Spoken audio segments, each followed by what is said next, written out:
हम सभी ने वॉरेन बफेट के बारे में सुना है। CEO of Berkshire Hathaway, world famous investor और great business brand. Warren Buffett की कुल संपत्ति $120 बिलियन है जनवरी 2023 के अनुसार, जो कि वॉरेन बफेट को दुनिया का चौथा सबसे अमीर व्यक्ति बनाता है। वॉरेन बफेट को दुनिया में फाइनेंस एंड इकोनॉमी का सर्वश्रेष्ठ सलाहकार के रूप में जाना जाता है। उन्होंने हमेशा कहा है कि सही समय में स्टॉक्स में इन्वेस्ट करना एक स्टेबल इनकम बनाने और फाइनेंशियल ड्रीम को पूरा करने का प्रिंसिपल है।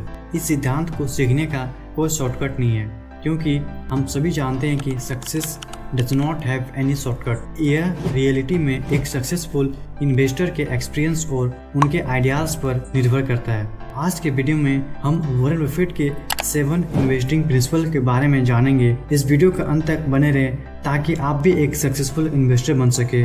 वॉरेन बफेट को आज के समय में ग्रेटेस्ट इन्वेस्टर के रूप में जाना जाता है। अगर आपने उनके कंपनी में $1000 इन्वेस्ट किया होता तो आपके पास $21 मिलियन तक हो सकता। Focus on long term investment. Warren Buffett के वेल्थ का सफलता का मेन रीजन यह है कि उन्होंने हमेशा लॉन्ग टर्म के लिए इन्वेस्टमेंट किया। Warren Buffett short term investing के बजाय हमेशा लॉन्ग टर्म इन्वेस्टमेंट पर फोकस करते हैं। इसी वजह से वॉरेन बफेट आज के समय में 4th रिचेस्ट मैन है। उनका यही अप्रोच उन्हें बिजनेसेस के फंडामेंटल वैल्यूज को बेहतर तरीके से समझने और कंपाउंडिंग के पावर को कैप्चर कर पाने में हेल्पफुल साबित होता है। वह ऐसे बिजनेसेस की तलाश करता है जिसका फंडामेंटल स्ट्रॉन्ग हो, कॉम्पिटिटिव एडवांटेज हो, जो लंबे समय तक के लिए लगातार प्रॉफिट जनरेट करने की संभावना रखता हो। जब इन्वेस्टमेंट से प्रॉफिट होता है तो उस प्रॉफिट को री इन्वेस्ट किया जा सकता है और फिर बाद में और ज्यादा प्रॉफिट किया जा सकता है, जिसे फिर से री इन्वेस्ट किया जा सकता है। इसी तरह से यह एक लूप की तरह चलता रहता है। समय के साथ इन्वेस्टमेंट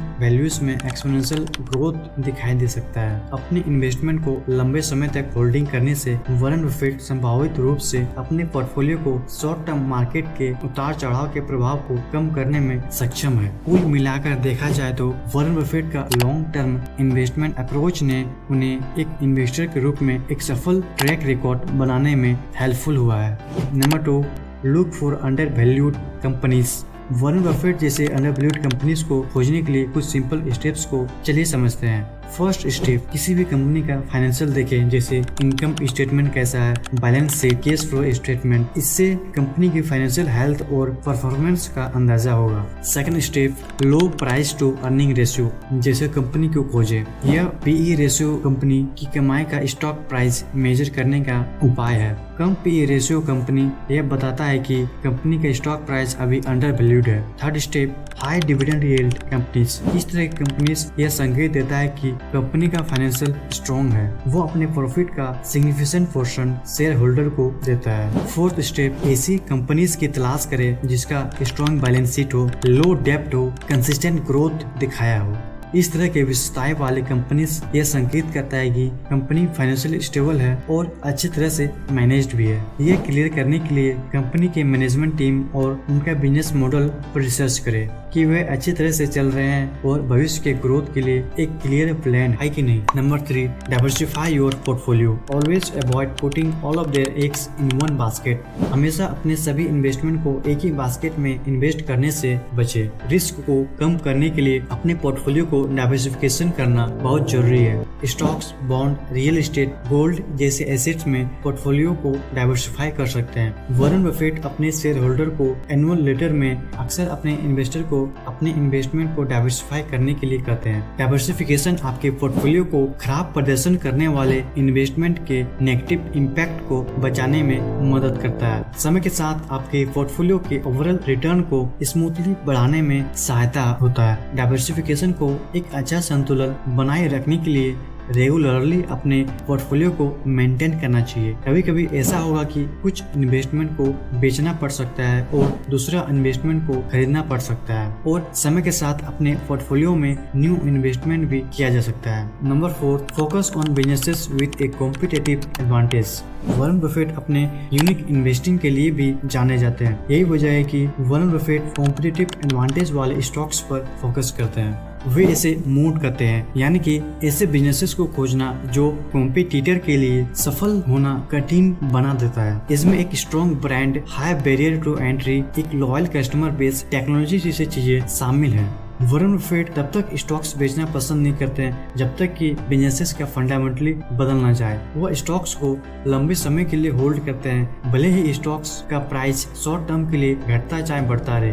बफेट का मानना है कि स्ट्रॉन्ग मोट वाले बिजनेस में इन्वेस्टिंग करके इन्वेस्टर अपने इन्वेस्टिंग अमाउंट को रिस्क कम कर सकते हैं, लॉन्ग टर्म सक्सेस के चांस को बढ़ा देता है। Number 5, don't overpay. Warren Buffett का मानना है कि इन्वेस्टमेंट में ओवरपे नहीं करना चाहिए। उन्होंने कहा है कि it's better to buy a wonderful company at a fair price than a fair company at a wonderful price. मोल भाव करने की कोशिश करने के बजाय इन्वेस्टमेंट की क्वालिटी पर ध्यान देना अधिक इम्पोर्टेंट है। ओवरपेइंग से बचने के लिए बफेट उन कंपनीज का रिसर्च करते हैं जो अपने इंट्रिंसिक वैल्यू के डिस्काउंट पर ट्रेडिंग कर रहे हैं। वे कंपनी की मैनेजमेंट टीम को भी कैलकुलेट करते हैं कंपनी और उसके शेयर होल्डर के वैल्यूज बनाता है कि नहीं, और बिजनेसेस में कॉम्पिटिटिव एडवांटेज की तलाश करते हैं जो उनके मुनाफे की रक्षा करता है। यह जरूरी है कि किसी भी इन्वेस्टमेंट का निर्णय लेने से पहले उसके बारे में अच्छी तरह से रिसर्च कर लें ताकि आप उस शेयर्स का सही मूल्य लगा सके जिससे आप सही निर्णय ले पाएंगे।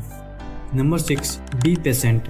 वॉरेन बफेट को एक पेशेंट इन्वेस्टर के लिए भी जाना जाता है। अपनी रिटर्न को ज्यादा कराने के लिए वो लंबे समय तक, कभी कभी तो दशकों तक इन्वेस्टेड रहते हैं। इस अप्रोच को उन्होंने कई सालों तक डिसिप्लिन से फॉलो किया है। वॉरेन बफेट ने शेयर बाजार को लगातार आउट परफॉर्म किया है और इतिहास के सबसे अमीर और सबसे सफल इन्वेस्टर में से एक बन गए हैं। इनके इन्वेस्टमेंट फिलॉसफी में पेशेंट रखना बहुत ही ज्यादा महत्वपूर्ण है और बाजार के उतार चढ़ाव को अपनी लॉन्ग टर्म इन्वेस्टमेंट स्ट्रेटजी से अलग नहीं होने देते। यह आइडियोलॉजी इस बिलीफ पर आधारित है कि लंबे समय में स्टॉक मार्केट ऊपर ही होगा और पेशेंट रखने से इन्वेस्टर को लॉन्ग टर्म में मैसिव ग्रोथ हो सकता है। पेशेंस को वॉरेन बफेट का एक एग्जांपल से समझते हैं। वॉरेन बफेट ने कोको कोला कंपनी में 1988 में इन्वेस्टमेंट किया था। बफेट ने अपने इन्वेस्टमेंट को 3 डेकेड से अधिक समय तक होल्ड किया। उस समय के दौरान स्टॉक्स में कई बार उतार चढ़ाव का अनुभव किया। कोको कोला में बर्कशायर हैथवे का 9.2% का स्टेक है जो कि अभी के समय $24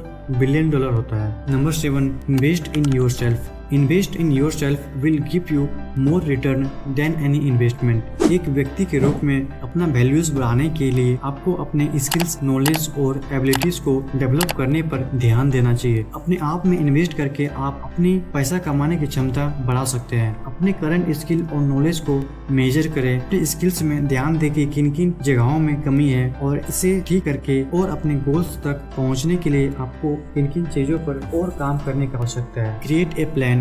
एक योजना बनाएं अपने गोल्स का और करंट स्किल्स के आधार पर। एक प्लान तैयार करें कि आप अपने आप को कैसे इन्वेस्ट करते हैं, जैसे ट्रेनिंग प्रोग्राम अटेंड करना, बुक पढ़ना। एक बार जब आपके पास एक प्लान हो जाता है उसके बाद आप उसे इम्प्लीमेंट करें। Major your progress. अपने प्रोग्रेस को ट्रैक करते रहें, आपके एफर्ट्स का कितना रिजल्ट आ रहा है। इससे आपको ये पता चलेगा कि आप सही ट्रैक पर है कि नहीं, या फिर आप अपने एक्सेस प्लान में कुछ चेंजेस भी कर सकते हैं। यह याद रखिए कि इन्वेस्टिंग इन योरसेल्फ ये एक लॉन्ग टर्म प्रोसेस है और रिजल्ट देखने के लिए समय और मेहनत लग सकता है। आप अपने स्किल्स और नॉलेज को डेवलप करने पर फोकस करें जिससे आपका वैल्यू बढ़े।